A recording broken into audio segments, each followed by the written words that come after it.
De pe Pine însă apeși pe Credit Card. Alegi cantitatea.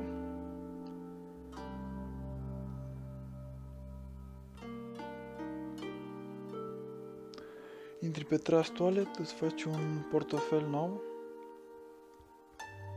Apeși pe plus. Iar apoi apeși pe cuvinte în ordinea în care ți-o dat-o ei. Primește BNB. Faci screenshot.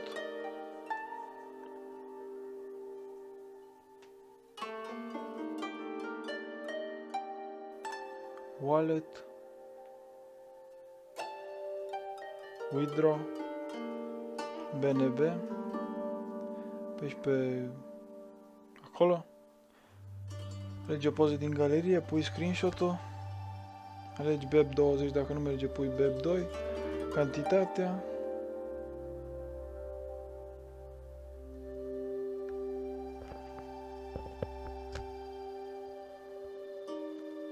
Confirm. Completezi verificarea.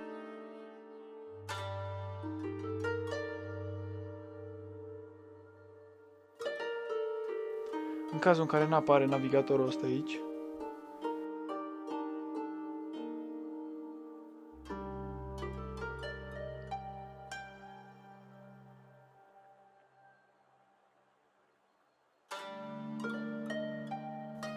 aici o să găsești PancakeSwap, dai Connect,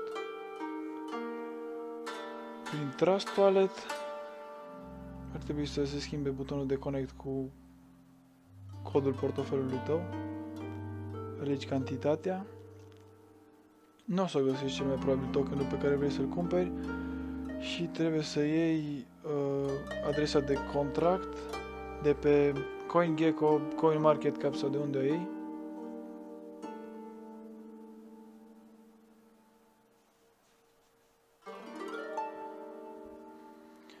Și o pui unde cauți monedele.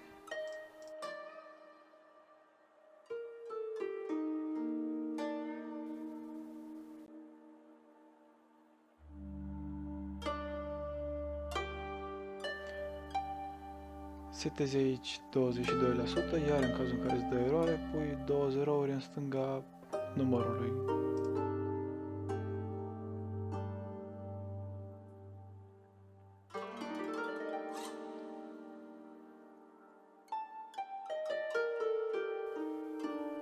În cazul în care moneda cumpărată nu apare în portofel, apeși pe butonul din dreapta sus și pui codul de contract.